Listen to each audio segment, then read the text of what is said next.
नमस्कार दोस्तों, आपने मेरी पिछली वीडियो देखा होगा। उसमें हमने बताया था कि जो कबीर साहब हैं वो सतगुरु के विषय में उनकी विशेषता को बताते हुए हमें सतगुरु की शरण में जाने के लिए कहते हैं। उनका वाणी है, उनकी वचन है, कहते हैं कि रहना नहीं देश बिराना है, यह संसार कागज़ की पुड़िया बूंद पड़े घुल जाना है, यह संसार झाड़ और झाकर आग लगे बढ़ जाना है। कहत कबीर भाई सुनो भाई साधो, सतगुरु नाम ठिकाना है। भाइयों बहनों, ऐसा कबीर साहब कहते हैं और यह बात सच भी है कि यह दुनिया जो है हमारी नहीं है। एक न एक दिन हम सबको यहाँ से जाना है, इसको छोड़ देना है। हमारी शरीर भी हमारी नहीं है, तो हमें करनी क्या चाहिए जब हमारा नहीं है, तो उसी को बताते हैं कि सतगुरु नाम ठिकाना है। कबीर साहब तो यह बात बताते हैं। मैंने यह भी बताया था कि इसका जिक्र जो है हमारे शास्त्र भी करते हैं। जैसे गीता हो गया, वेद हो गया, पुराण भी हो गया, वो भी कहते हैं कि हमें एक सतगुरु की शरण में जानी चाहिए।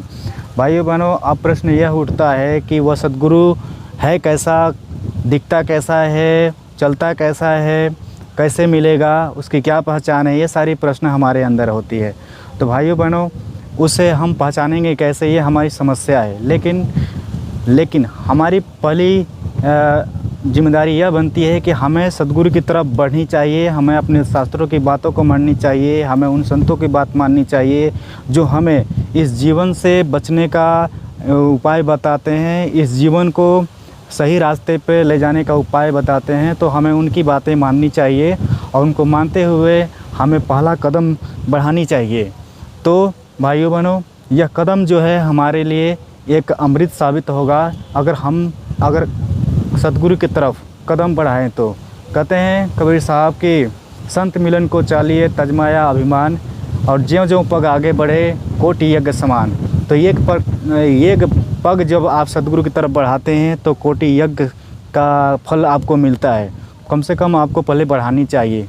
आज जो है समस्या जो है हमारे लिए, हम समझते हैं कि कोई बहुत बड़ी समस्या नहीं है, यह बहुत ही हमारे लिए छोटी समस्या है।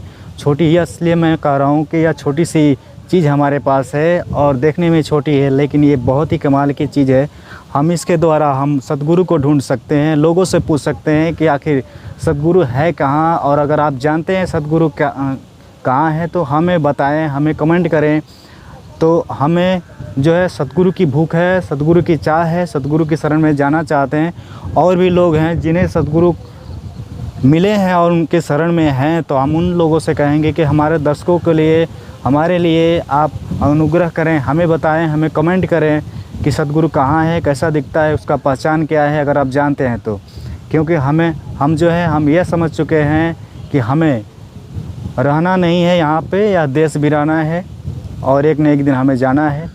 तो हम मानते हैं कि सतगुरु नाम ठिकाना है और उन्हीं को हम ढूंढ रहे हैं।